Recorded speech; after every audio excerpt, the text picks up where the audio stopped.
저는 아내와 결혼한 지 어느덧 7년이 넘었습니다. 돌이켜보면 처음 결혼했을 땐 참 따뜻했습니다. 주말마다 장을 보러 함께 나가기도 했고, 날씨가 좋은 날에는 아무 이유 없이 집 앞 공원을 산책하며 손을 잡기도 했습니다. 서로의 하루를 이야기하며 웃었던 그 시간들이 평생 계속될 줄 알았습니다.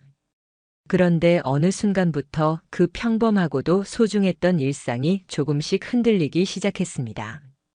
처음에는 단순히 피곤해서 그러려니 했습니다. 그런데 그게 아니었습니다. 아내는 말수가 줄었고 제가 다가가면 괜히 한 발짝 물러나는 듯 피하는 느낌을 받았습니다. 침대에선 자꾸 등을 제 쪽으로 돌려 누웠고 눈을 마주치는 일도 거의 없어졌습니다. 처음엔 제가 뭔가 잘못했나 싶었습니다. 혹시 제가 무심했나, 말투가 거칠어졌나, 아니면 어떤 부분에서 아내를 실망시켰나 수십 번 생각했습니다. 그런데 딱히 드러나는 이유를 찾을 수는 없었습니다. 아내가 직접 무언가를 말해준 적이 없었으니까요. 결국 저는 조심스럽게 물었습니다. 요즘 나한테 왜 이렇게 차가워? 무슨 일 있어? 그때 아내는 잠시 깊은 한숨을 내쉬더니 짧고 굵은 대답을 내놨습니다. 그냥 당신은 너무 재미없어. 늘 똑같잖아. 하루하루가 지겨워. 그 말을 듣는 순간 제 가슴은 철렁 무너져 내렸습니다. 재미없다. 그게 부부 사이에서 나올 수 있는 말일까요? 지겹다. 그건 사랑의 반대말 같은 표현 아닐까요? 저는 충격의 말을 잇지 못했습니다. 그날 이후로 저는 스스로도 모르게 말수가 줄어들었습니다. 같이 밥을 먹어도 대화가 이어지지 않았고 같이 있어도 함께 있는 기분이 들지 않았습니다. 차가운 공기가 집안을 채우는 듯 했죠. 게다가 그 즈음부터 아내의 변화는 눈에 띄게 두드러졌습니다. 원래는 화장품 몇 개만 바르는 정도였는데 어느 날부턴가 짙게 메이크업을 하고 다녔습니다. 옷차림도 달라졌습니다. 평소엔 편한 티셔츠와 바지만 입었는데 몸에 착 감기는 스타일의 옷을 하나씩 늘려 입더니 네일아트까지 다시 하기 시작했습니다. 심지어 이전보다 두세 배는 비싼 가방을 들고 외출하곤 했습니다. 처음엔 그냥 자기 관리의 일환이라고 생각하려 했습니다. 30대 중반이 되면서 다시 자기 자신한테 신경을 쓰는 거겠지. 나도 무심했던 탓이 있겠지. 저 역시 변해야겠다는 생각이 들어 PT도 등록하고 옷도 새로 사입기 시작했습니다. 하지만 제 노력이 무색하게도 돌아오는 건 늘 무관심뿐이었습니다. 그러던 어느 날 아내가 뜬금없는 이야기를 꺼냈습니다. 나 요즘 골프 배워보고 싶어. 그 말을 들었을 때 순간 고개가 갸우뚱해졌습니다. 운동이라면 줄넘기조차 싫어하던 사람이 갑자기 골프라니. 하지만 저는 그저 취미라도 가지면 좋을 거라 생각했습니다. 그래, 잘 됐네. 요즘 스트레스 많았잖아. 그렇게 아내는 집 근처에서 1:1 스크린 골프 레슨을 받기 시작했습니다. 그런데 그때부터 조금씩 이상한 점이 느껴졌습니다. 퇴근하면 곧장 집으로 들어오던 아내가 점점 늦게 귀가하기 시작한 겁니다. 예전 같으면 6시면 집에 들어왔는데 이제는 8시, 9시, 늦게는 밤 10시 반을 넘길 때도 있었습니다. 제가 물으면 아내는 늘 같은 식의 대답을 했습니다. 오늘은 회사 회식이 있었어. 레슨이 좀 길어졌어. 친구 만나서 커피 마셨지. 겉으론 여러 이유 같았지만 그 어떤 것도 설명이 되지 않았습니다. 무엇보다 결정적인 건 어느 날 우연히 제 눈앞에 스친 그녀의 휴대폰 알림이었습니다. 잠깐 켜졌다가 사라진 알림창엔 이렇게 적혀 있었습니다. 오늘도 자세 좋았어요. 밤엔 더 좋은 자세로 가르쳐 드릴게요. 제 심장은 순간 얼어붙었습니다. 자세? 밤. 그게 무슨 의미일까요? 농담이라고 하기엔 뭔가 석연치 않았습니다. 더군다나 그 메시지의 발신자가 바로 아내가 늘 입에 올리던 지호쌤이었습니다. 그날 이후 저는 아내가 말할 때마다, 움직일 때마다 그 이름이 머릿속에서 떠오르기 시작했습니다. 며칠 뒤 아내가 평소보다 훨씬 화려하게 차려입고 외출을 하려 하자 저는 괜히 물었습니다. 오늘 누구 만나? 아내는 시선을 피하며 짧게 대답했습니다. 친구 만나기로 했어. 오랜만에. 하지만 화장과 옷차림, 짙은 향수까지 감안했을 때 그건 결코 단순히 친구를 만나는 모습이 아니었습니다. 그날 밤 저는 거실에서 혼자 TV를 틀어놓고 시간을 죽였습니다. 하지만 화면은 눈에 들어오질 않았습니다. 시계만 바라봤고 아내가 언제 집에 들어올지 마음 졸이며 기다렸습니다. 결국 밤 11시가 돼서야 아내가 들어왔습니다. 그런데 그녀의 얼굴에는 지우지 못한 미소가 그대로 남아 있었습니다. 저는 애써 태연하게 물었습니다. 재밌었어? 아내는 잠시 멈칫하더니 억지 웃음을 띄우며 대답했습니다.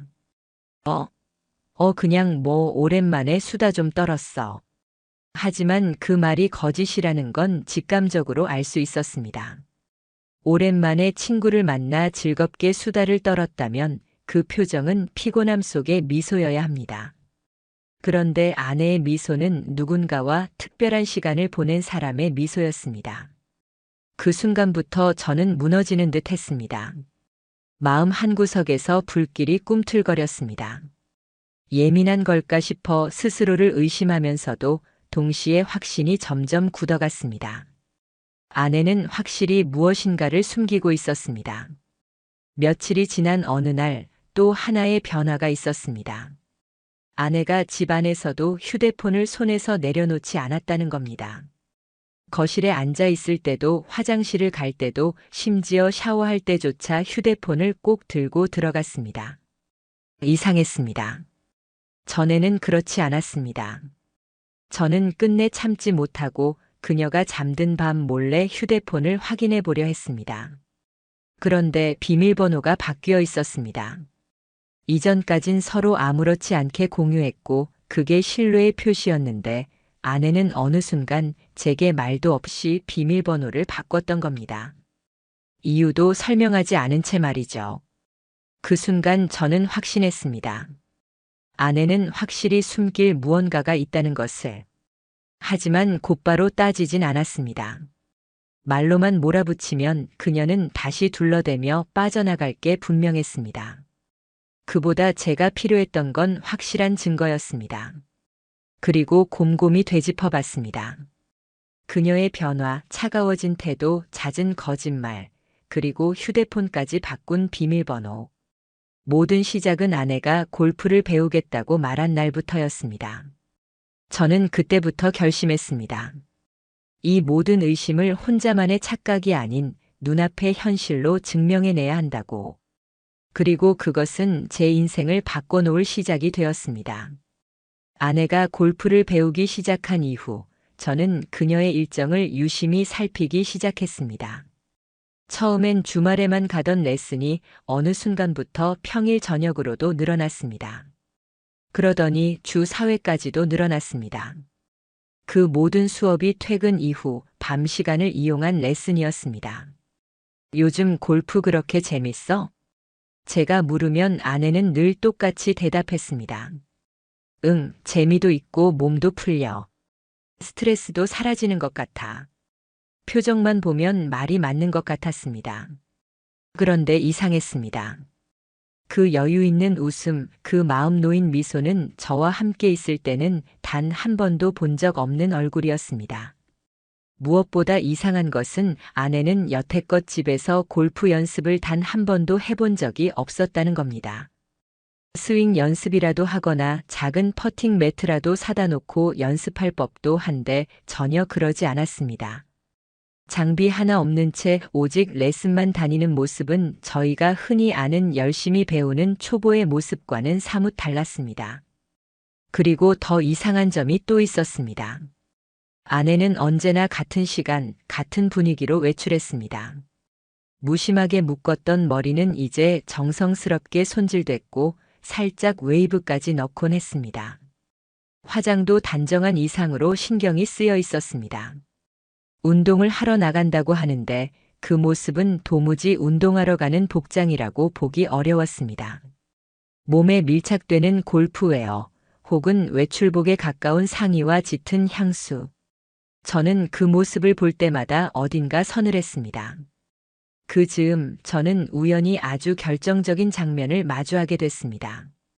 퇴근하고 조금 늦게 들어오던 날 아파트 엘리베이터 앞에서 익숙한 향기가 풍겼습니다.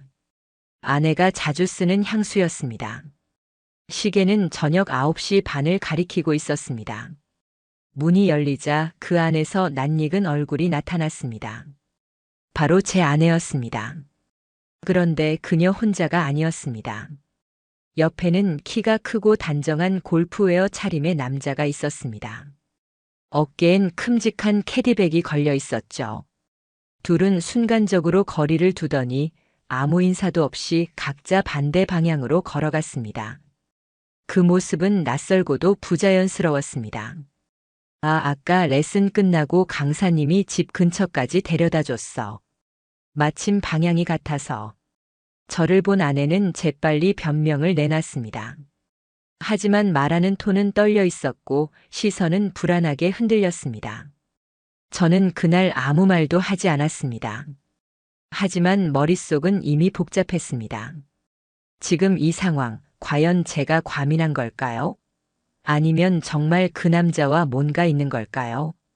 시간이 지날수록 저는 차라리 거리두기를 선택하게 됐습니다. 눈여겨보고 기억하고 하지만 직접적으로 묻지는 않았습니다. 그러자 아내는 오히려 태연해졌습니다. 핸드폰을 더 철저히 숨겼고 외출 전에는 샤워와 화장을 꼭 하고 나갔습니다. 립스틱을 2번 고쳐 바르고 향수를 뿌리는 횟수마저 늘렸습니다. 저는 그 모습에 점점 미쳐갔습니다. 아내가 집에 돌아왔을 땐 단 한마디 대화도 없었습니다. 함께 살고 있지만 다른 세계에서 사는 듯한 느낌이 들었습니다. 어느 날 아내는 평소보다 훨씬 들뜬 얼굴로 귀가했습니다. 눈 밑에 다크서클은 진한데 입술은 미묘하게 올라가 있었고 볼은 붉게 달아올라 있었습니다. 분명 피곤한데도 행복해 보였습니다. 그런데 그 얼굴이 향하는 곳은 저에게가 아니었습니다. 그날 밤 저는 일부러 술에 취한 척하며 물었습니다. 너 요즘 너무 즐거워 보인다. 나랑은 말도 거의 없으면서. 아내는 아무 대답도 하지 않고 침실 문을 닫아버렸습니다. 그 뒷모습은 차갑게만 느껴졌습니다. 샤워기 물소리는 끝없이 이어졌고 불 꺼진 거실에서 저는 텅 빈 눈으로 천장을 바라보았습니다. 며칠 뒤 마음속 확신을 얻기 위해 저는 직접 정보를 확인하기로 했습니다. 아내가 말하던 그 스크린 골프장에 전화를 걸었습니다. 오늘 지호 강사님 스케줄 좀 확인할 수 있을까요? 예약하려고 하는데. 수학이 넘어 돌아온 대답은 제 예상과 전혀 달랐습니다. 지호 강사님은 오늘 야간 수업 없으세요. 오후 6시까지만 근무하셨습니다. 순간 몸이 굳어버렸습니다. 아내는 분명히 9시 레슨이라고 말했는데 강사는 6시에 이미 퇴근했다고 했습니다. 그럼 지금 아내는 어디에 있는 걸까요? 손에 힘이 빠져 핸드폰을 놓칠 뻔했습니다. 눈앞이 아득했습니다. 그 이후 저는 잠을 설치며 같은 생각만 되뇌었습니다. 아내의 퇴근 후 외출, 달라진 옷차림, 반복되는 거짓말, 그리고 점점 더 멀어지는 거리감. 모든 의심이 이제는 확신으로 굳어지고 있었습니다. 아내는 분명 저를 속이고 있었습니다. 그리고 그 시작점은 골프 레슨이라는 이름이었습니다. 이때부터 저는 마음을 바꿨습니다. 무턱대고 싸우지도 않았습니다. 무작정 따지지도 않았습니다. 이제는 확실히 증명해야 했습니다. 그동안 느껴왔던 불안과 예감이 환상이 아니라 현실이라는 걸. 그래서 저는 결심했습니다. 다음번 아내가 밤 레슨을 간다고 하는 날 직접 그 현장을 확인하리라고. 그리고 생각보다 더 충격적인 광경을 목격하게 됩니다. 그날은 이상하리만큼 차가운 바람이 불던 저녁이었습니다. 아내는 출근 후 평소보다 공들여 화장을 하고 카라가 단정한 상의에 붙는 레깅스 형태의 골프웨어를 입은 채 서성였습니다. 그리고는 당연하다는 듯 말했습니다. 오늘은 프라이빗 스크린 골프장으로 가. 지호쌤이 거기로 옮겼대. 그녀가 내민 주소는 검색창에 아무리 입력해도 나오지 않았습니다. 지도에도 표시가 없는 애매한 위치였습니다. 순식간에 심장이 쿵 내려앉았습니다. 아내는 거울 앞에서 머리를 매만지고 향수를 2번 뿌리더니 화사한 웃음을 지었습니다. 집 안에서 저를 향해선 볼 수 없던 표정이었습니다. 저는 태연하게 고개만 끄덕였습니다. 그래. 다녀와. 문이 닫히자마자 저는 옷을 걸치고 따라 나섰습니다. 오늘은 결코 그냥 두고 보지 않기로 했습니다. 아내가 집을 나선 지 15분 뒤 저는 일정한 거리를 두고 그녀를 뒤쫓았습니다. 차를 타고 나간 게 아니라 집 근처 작은 골목길로 걸어가더군요. 한두 블록쯤 걸어 들어간 그녀는 불빛조차 희미한 건물 앞에 멈춰 서더니 주저없이 문을 열고 들어갔습니다. 간판조차 없는 낯선 건물이었습니다. 저는 가슴이 요동쳤습니다. 발걸음을 멈추고 유리문 너머로 안을 조심스럽게 내다보았습니다. 실내는 어둑했습니다. 오직 한 곳 스크린 타석 불빛만이 공간을 비추고 있었습니다. 그곳에 아내와 한 남자가 서 있었습니다. 그는 바로 지호였습니다. 그는 아내의 손등을 감싸 쥔 채 스윙 자세를 잡아주고 있었습니다. 겉으로 보기에야 레슨일 수 있었습니다. 하지만 그의 손길은 단순한 지도가 아니었습니다. 너무도 자연스럽고 친밀했습니다. 아내는 전혀 긴장하지 않았습니다. 오히려 입꼬리를 올리며 즐기고 있었습니다. 그 순간 그는 아내의 귀에 무언가를 속삭였습니다. 귀 기울여 들을 수는 없었지만 아내는 고개를 끄덕이며 웃었습니다. 마치 오래된 연인처럼 눈빛이 오가고 있었습니다. 저는 숨조차 쉴 수 없었습니다. 불길이 속에서 치솟았지만 동시에 두려움이 머리를 짓눌렀습니다. 잠시 뒤 아내는 벽 쪽에 기대어 앉았고 지호는 자판기에서 캔 음료 2개를 뽑아 가져왔습니다. 그는 뚜껑을 열어 건네주듯 내밀었고 아내는 미소와 함께 받아들었습니다. 그때 마치 영화의 한 장면처럼 그의 손이 아내의 무릎 위로 슬며시 올라갔습니다. 아무런 주저함도 없었습니다. 더 끔찍했던 건 아내였습니다. 그 손을 피하지도 밀어내지도 않았습니다.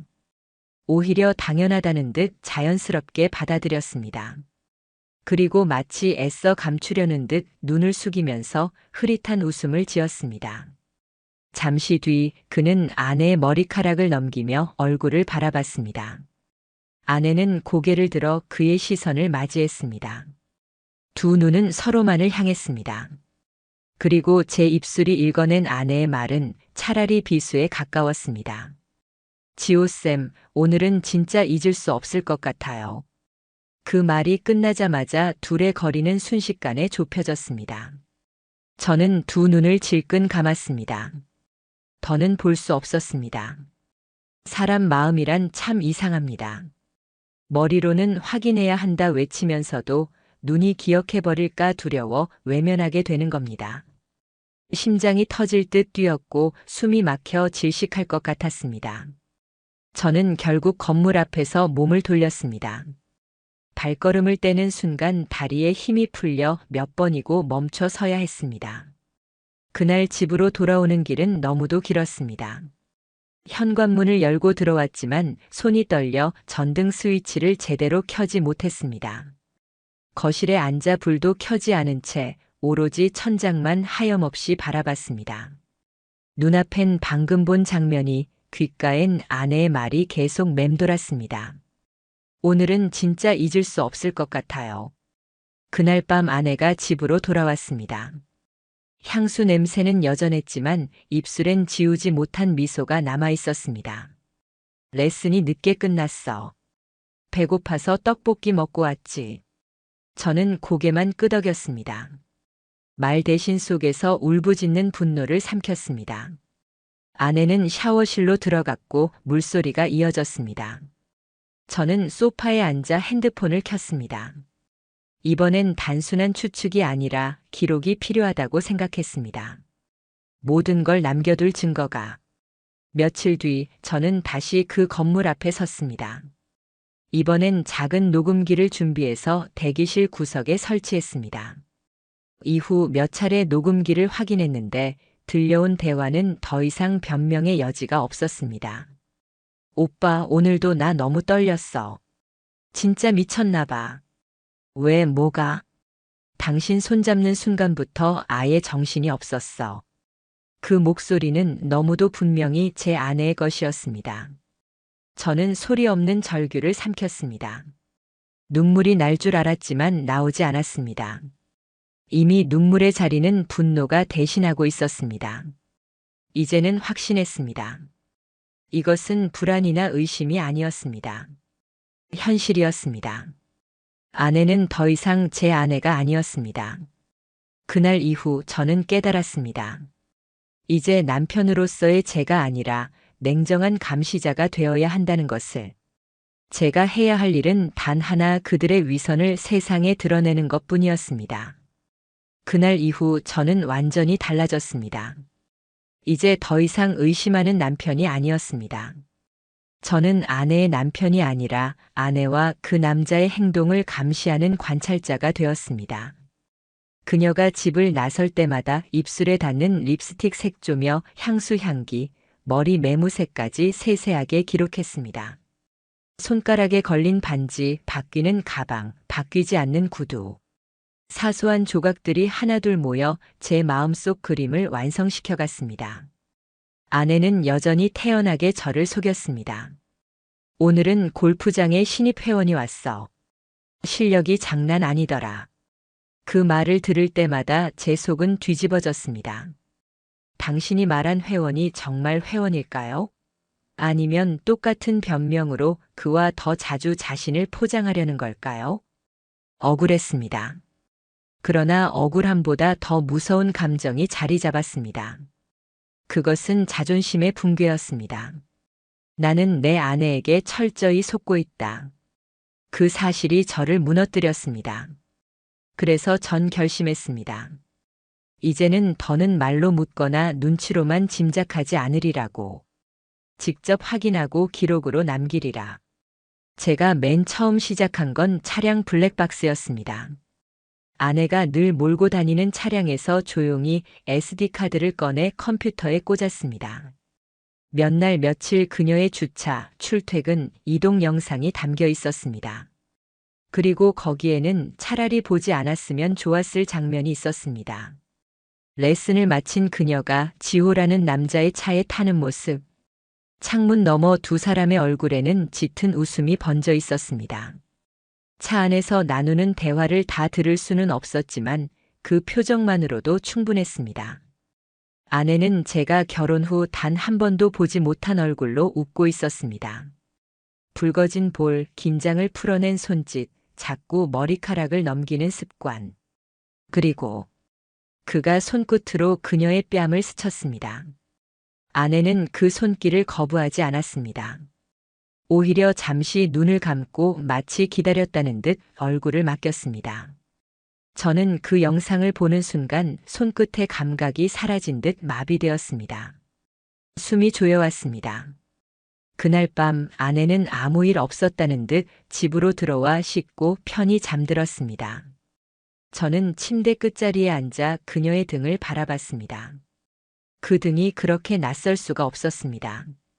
한때 제가 기댔던 곳, 따뜻한 위로의 상징이던 그 등이 이제는 차가운 칼날 같았습니다. 그 다음 단계로 저는 GPS 추적기를 설치했습니다. 지인을 통해 중고로 구했는데 손바닥만 한 크기로 차량 하부에 쉽게 부착할 수 있었습니다.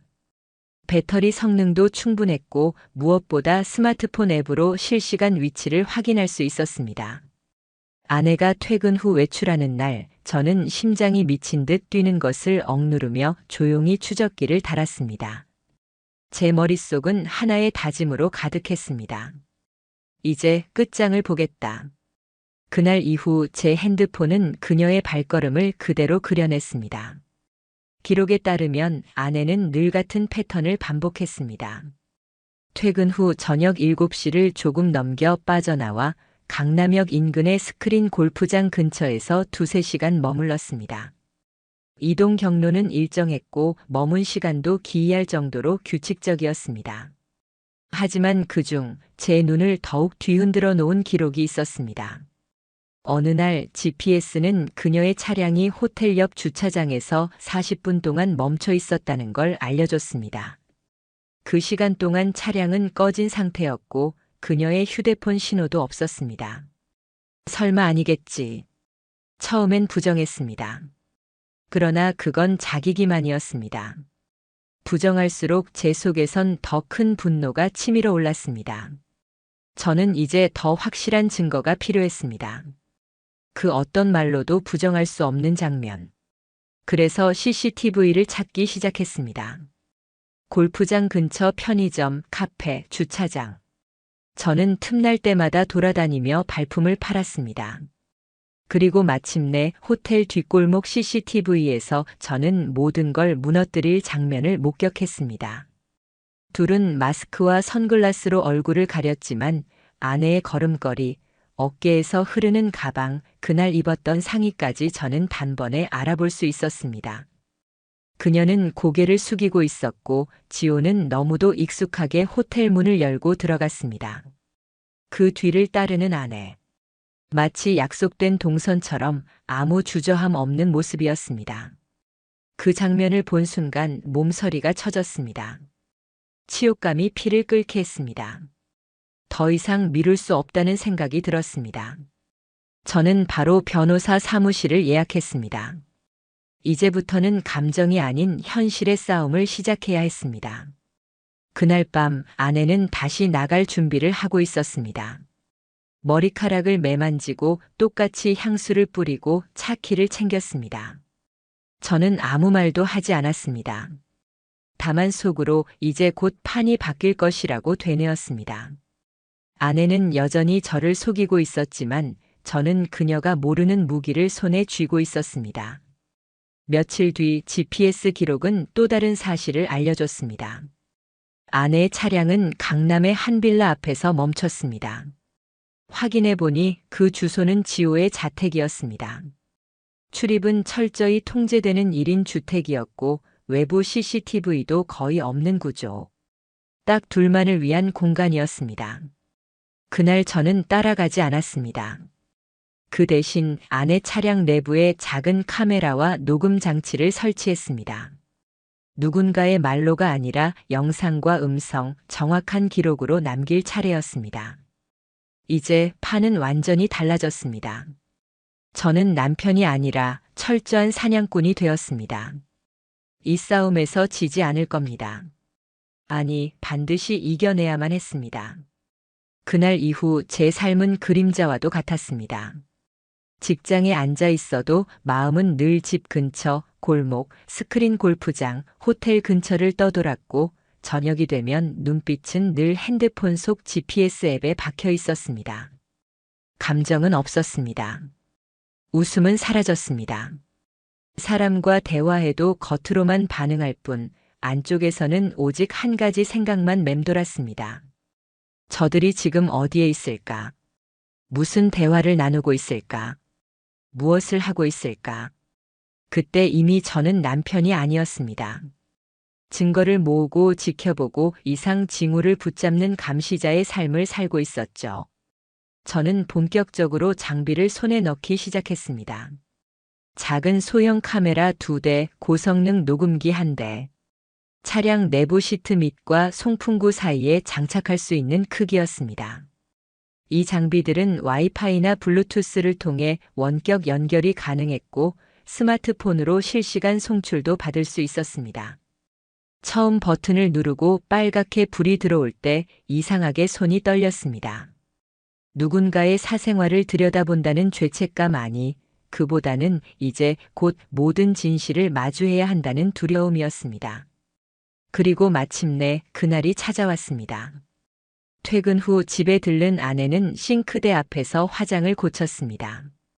간단히 분칠만 하던 예전과 달리 눈꼬리를 올려 그리고 선명한 립스틱을 바르고 머리카락을 정성스럽게 매만졌습니다. 향수는 평소보다 훨씬 진하게 뿌렸습니다. 저를 스치듯 지나가며 말했습니다.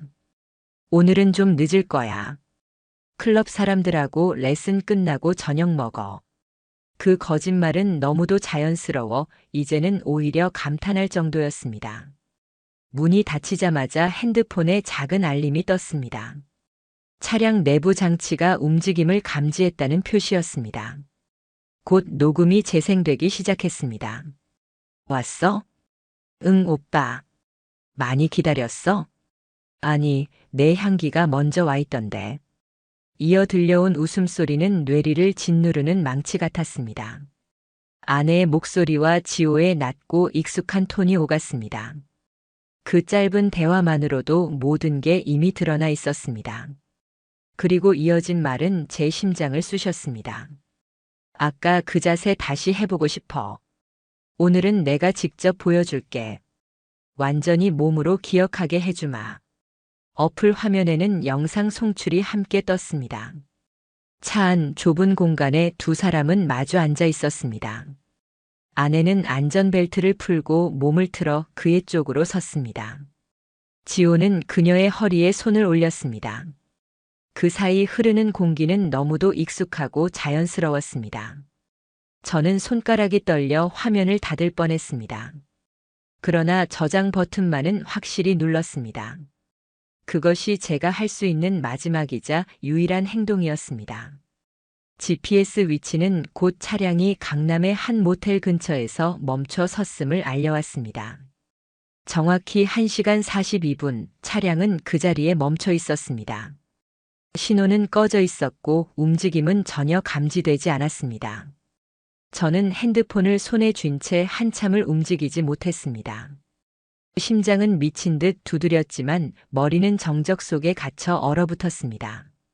이제는 부정할 수 없다. 상상도 아니고 예감도 아니다. 지금 이 현실이 전부다. 밤 11시 40분 현관문이 열리고 아내가 들어왔습니다.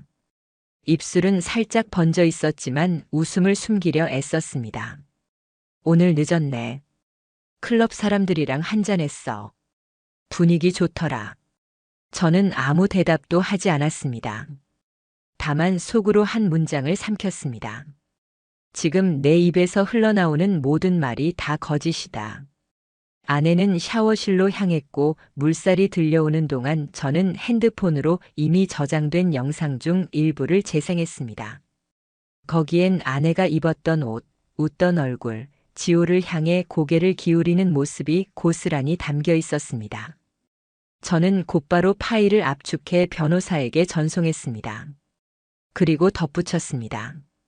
이걸로 시작합시다. 며칠 뒤 변호사와 상담을 했습니다. 테이블 위에 올려진 제 증거들을 확인한 그는 짧고 굳은 목소리로 말했습니다.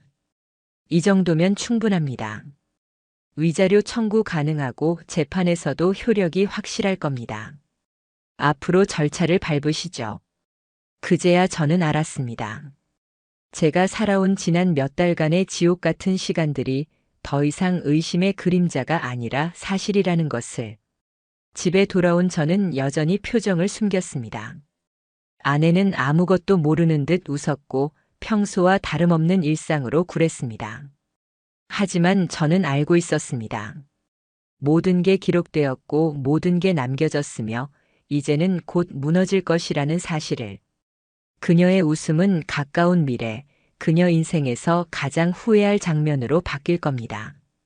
이제 저는 감정으로 울지 않습니다. 저는 이미 준비된 칼날을 손에 쥐고 있었습니다. 그리고 곧 그 칼날은 진실을 드러내는 데 쓰일 예정이었습니다. 그날은 다른 날과 다름없이 시작되었습니다. 아내는 여느 때처럼 아침을 준비하는 척했고 화장대 앞에서 꼼꼼하게 머리카락을 빗질했습니다. 전날 밤 늦게 들어왔는데도 피곤한 기색은 찾아볼 수 없었습니다. 오히려 입술을 고르며 작은 미소를 지어 올리는 모습은 분명 저를 향한 것이 아니었습니다. 저는 식탁에 앉아 조용히 물었습니다. 오늘도 연습 있어? 아내는 미동도 없이 대답했습니다. 응. 오늘은 자세 교정 집중한다고 했어. 중요한 날이래. 그 순간 심장이 멈춘 듯 했습니다. 그녀의 입에서 지호쌤이라는 이름이 아무렇지 않게 흘러나올 때마다 제 속은 또다시 갈라졌습니다. 하지만 표정 하나 바꾸지 않고 미소로 대답했습니다. 그래. 다녀와. 현관문이 닫히고 나서야 저는 주먹을 틀어준 채 숨을 헐떡였습니다. 그리고 제 마음속에서 요동치는 목소리가 단 하나 있었습니다. 이제 끝을 보자. 지금이 때다. 며칠 전부터 추진해둔 모든 법적 절차가 이제 막 가동되기 시작했습니다. 변호사와의 상의를 통해 내용 증명이 제 이름으로 발송된 날. 법원 직인을 찍은 그 서류가 곧 아내의 손에 들어가게 될 순간이 다가오고 있었습니다. 그리고 그날 밤 아내는 평소처럼 늦게 귀가했습니다. 현관 앞 탁자 위에 놓인 두툼한 우편 봉투를 발견하며 무심히 집어들었습니다. 처음엔 의아하다는 듯 고개를 갸웃했지만 봉투를 열어 읽어나가면서 아내의 얼굴은 점점 굳어졌습니다. 그 손이 미세하게 떨리기 시작했습니다. 뭐야, 이게 뭐야? 떨리는 목소리가 거실을 울렸습니다. 그녀가 제 쪽을 바라볼 때 제 눈빛은 더 이상 흔들리지 않았습니다. 저는 조용히 폴더 하나를 꺼내 테이블 위에 얹었습니다. 거기 다 있어. 내가 뭘 했는지. 아내는 폴더를 열었습니다. 아내는 날짜별 캡처 화면, 차량 블랙박스로 확보한 영상 일부, 그리고 모텔 CCTV 스틸컷. 파일 하나하나는 제 마음이 무너져 내린 순간을 고스란히 담고 있었습니다. 그녀는 눈이 휘둥그레진 채 중얼거렸습니다. 이건 몰래 찍은 거야? 사생활 침해 아냐? 왜 이런 걸? 저는 흔들림 없는 목소리로 잘라 말했습니다. 몰래 찍은 게 아니라 기록한 거야.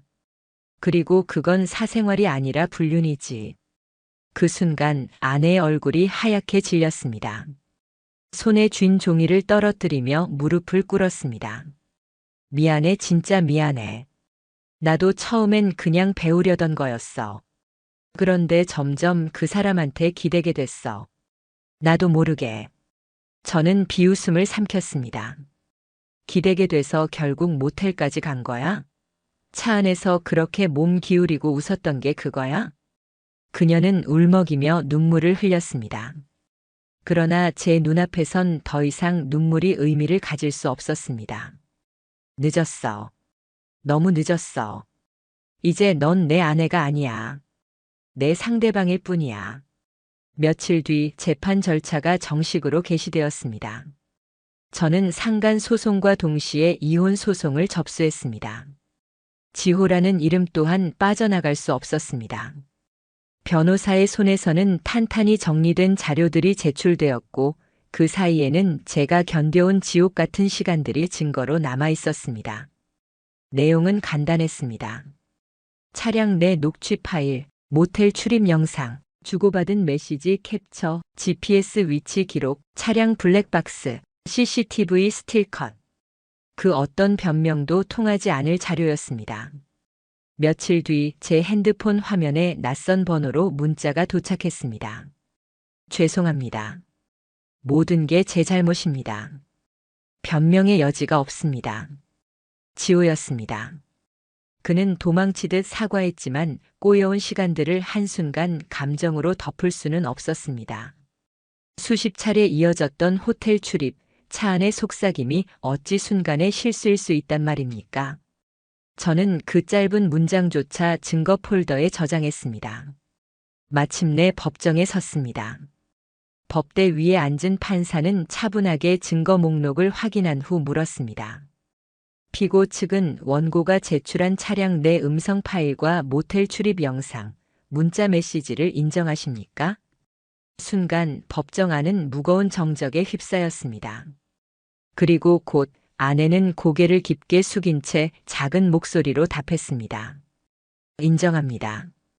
지호 역시 마이크 앞에서 고개를 떨구며 중얼거렸습니다. 죄송합니다. 그 답변은 몇 달간 저를 잠 못 이루게 했던 고통의 그림자를 단 한 번에 날려버리는 듯 했습니다. 드디어 제가 망상이나 예민함에 시달린 게 아니라는 사실이 세상에 증명된 겁니다. 재판이 끝난 뒤 법원 밖에서 아내가 저를 붙잡았습니다. 붉게 부은 눈가로 간신히 저를 바라보며 말했습니다. 다시 돌아갈 순 없을까? 잘못했어. 진짜로. 용서해 줄 수는 없겠어? 그 순간 제 입가에 비죽 웃음이 번졌습니다. 내가 나를 떠난 게 아니야. 나를 밟고 지나간 거지. 그래서 돌아올 자리는 없어. 그녀는 울부짖었지만 제 눈 속엔 더 이상 연민이 없었습니다. 남아있는 건 오직 차가운 결별뿐이었습니다. 며칠 뒤 저는 마지막으로 남긴 조치를 진행했습니다. 지호가 속해 있던 센터와 재활 트레이너 협회에 공식 신고서를 제출했습니다. 회원과의 부적절한 관계라는 항목은 징계 사유로 충분했습니다. 얼마 지나지 않아 그의 이름은 소속 센터 웹사이트에서 삭제되었고 지역 네트워크 커뮤니티엔 그를 향한 책임 추궁 글들이 떠돌기 시작했습니다. 아내는 여전히 제 곁에 살았지만 이미 모든 절차는 그녀를 향해 불길처럼 번지고 있었습니다. 그녀는 아직 몰랐습니다. 제가 모든 걸 지켜보고 준비해왔다는 사실을. 저는 이제부터 냉정히 그러나 확실하게 모든 최종 단계를 밟아나갈 예정이었습니다. 그리고 저는 마음속으로 다짐했습니다. 너희는 이제 2번 다시 웃을 수 없을 것이다. 내가 본 것보다 더 깊은 어둠 속에서 살아가게 될 것이다. 그 다짐은 결코 흔들리지 않았습니다. 이제 곧 모든 게 끝을 향해 달려가고 있었기 때문입니다. 재판이 끝난 뒤 우리 집안은 전에 없던 정막 속으로 들어갔습니다. 아내는 며칠을 집에 머물렀지만 결국 가볍게 짐을 꾸리더니 현관문을 나섰습니다. 아무 말도 하지 않았습니다. 가방 하나, 옷 몇 벌, 서랍에서 챙긴 화장품이 전부였습니다. 문이 닫히는 소리가 들릴 때 저는 아무런 움직임도 하지 않았습니다. 등 떠밀어 내보내지도 붙잡지도 않았습니다. 내 앞에서 누군가가 떠나가는데도 마치 오래된 가구 하나가 치워지는 걸 바라보는 기분이었습니다. 텅 빈 자리가 보였지만 허전하지 않았습니다. 오히려 묘한 해방감이 감돌았습니다. 며칠 뒤 소문은 생각보다 빠른 속도로 퍼져나갔습니다. 아내의 부모님 귀에까지 재판 이야기가 들어간 겁니다. 평소 체면을 중시하던 그 집안에서 딸이 상간소송으로 법정에 섰다는 사실이 어떤 의미였을지 굳이 말하지 않아도 아실 겁니다. 장인께서는 퇴직 공무원으로 지역 커뮤니티에서 존경받던 분이었죠. 그런 분에게 사위가 아니라 딸이 불륜 소송으로 피고석에 앉아 있었다는 사실은 치욕 그 자체였습니다. 결국 아내는 본가마저 쫓겨났습니다. 잠시 머무르다 새 삶을 시작해보겠다고 했지만 그 말은 금세 무색해졌습니다. 그녀가 이력서를 넣는 곳마다 소식은 빠르게 번졌습니다.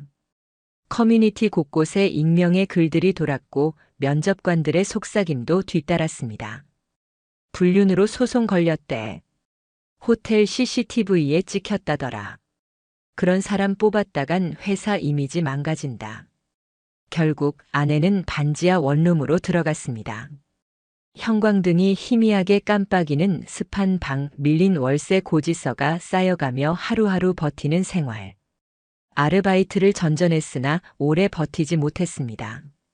출근한 곳마다 뒷소문이 퍼져나갔고 결국 다시 잘렸습니다. 친구들도 하나둘 연락을 끊었습니다. 술자리에서 잠시 얼굴을 내밀어도 다들 눈치를 봤습니다. 아내의 이름은 더 이상 평범한 이름이 아니었습니다. 상간녀, 호텔녀, 불륜 상습자. 그 꼬리표가 그녀를 따라다녔습니다. 지호의 상황도 크게 다르지 않았습니다. 법원 판결로 위자료 5천만 원이 선고되었고 그는 돈이 없다며 버티려 했지만 저는 이미 그의 자산 내역을 확보해 놓은 상태였습니다. 차량, 임시사업체, 심지어 어머니 명의로 운영하던 스튜디오까지. 결국 강제 집행 절차가 시작되었고 그는 순식간에 숨 쉴 공간조차 잃어갔습니다. 또한 제가 변호사를 통해 신고했던 회원과의 부적절한 관계는 협회에서 징계 사유로 다뤄졌습니다. 그의 이름은 빠르게 소속센터 웹사이트에서 삭제되었고 강사계 네트워크에서 사실상 퇴출됐습니다. 설상가상으로 국세청에 제보했던 탈세 의혹은 실제 조사로 이어졌습니다. 세무당국의 조사 결과 단연간 신고하지 않았던 현금 수입이 드러났습니다. 그리고 그는 출국금지 명령까지 받았습니다. 결국 지역 뉴스에도 짧게 보도되었습니다. 유명 골프 강사 탈세 및 상간 소송 동시 적발 현재 수사 중. 이름은 공개되지 않았지만 그를 아는 누구나 알 수 있었습니다. 그의 SNS 계정은 폐쇄되었고 그가 운영하던 커뮤니티와 그룹 레슨은 전부 문을 닫았습니다. 저는 차갑게 생각했습니다. 이제 그도 끝이다. 시간이 얼마 흐르지 않아 제 휴대폰으로 메시지가 하나 도착했습니다. 발신인은 아내였습니다. 미안해. 모든 게 내 잘못이야. 이렇게 살고 있어. 매일 후회해. 너무 늦은 거 알지만 그래도 한 번만 용서해 줄 수는 없을까? 함께 도착한 사진에는 낡고 지저분한 반지하 방 구석에서 촬영한 아내의 얼굴이 있었습니다. 화장은 사라졌고 초췌하고 퀭한 눈빛만 남아 있었습니다. 곧 이어 또 다른 메시지가 도착했습니다. 지호도 나버렸어. 연락 끊겼어. 그 사람 그냥 도망갔어. 이제 나 혼자야. 저는 아무 대답도 하지 않았습니다. 그리고 그대로 메시지를 지웠습니다. 그녀의 삶이 무너지는 건 제 손으로 계획한 결과이기도 했습니다. 그러나 눈앞에 닥친 현실에서 느낀 건 연민이 아니라 쓰디쓴 안도의 숨이었습니다. 이제 나는 그녀에게 줄 감정이 없다. 이혼 판결은 순탄히 진행되었습니다. 법은 제 편이었습니다. 혼외 행위의 명백한 증거는 이미 제출됐고 그 덕분에 재산 분할 없이 모든 공동자산은 제 몫으로 넘어왔습니다. 불행 중 다행이라면 아이가 없었다는 점이었습니다. 더 이상 얽매일 이유가 없었으니까요. 아내를 완전히 제 인생에서 지워낸 뒤 저는 서서히 일상의 균형을 되찾기 시작했습니다. 물론 쉽지는 않았습니다. 때때로 눈 감으면 불현듯 그녀의 웃음이 떠올랐습니다. 차 안에서 녹음되던 목소리, 옅게 흐르던 웃음소리가 귀에 되살아날 때면 다시금 속이 뒤틀렸습니다. 하지만 저는 다짐했습니다. 다시는 나를 속이는 사람에게 내 시간을, 내 믿음을 주지 않겠다. 복수와 파멸. 그 끝에 제가 얻은 건 의외로 단순했습니다. 무너진 믿음을 다시는 살릴 수 없다는 것, 그리고 사람은 결국 스스로의 선택만큼 무너진다는 것. 아내는 배신으로 모든 걸 잃었습니다. 지호는 욕망으로 모든 걸 망쳤습니다. 그들은 이제 그대가 속에서 살아갈 겁니다. 제가 겪은 지옥은 끝났지만 그들에게는 이제부터 시작일 겁니다. 이것이 저의 이야기의 끝입니다. 그리고 이 끝은 단순한 복수가 아닙니다. 제 삶의 모든 시간과 감정을 앗아간 거짓과 배신이 결국엔 진실 앞에 무너졌다는 증명입니다. 저는 무너졌던 삶을 다시 세워가고 있습니다. 다시는 누군가에게 속아 넘어가지 않을 차갑지만 단단한 삶을 살아가고 있습니다. 그리고 저는 믿습니다. 내가 본 지옥보다 그들이 겪어야 할 어둠은 더 깊고 더 길 것이다. 그 말은 저주가 아니라 진실이었습니다.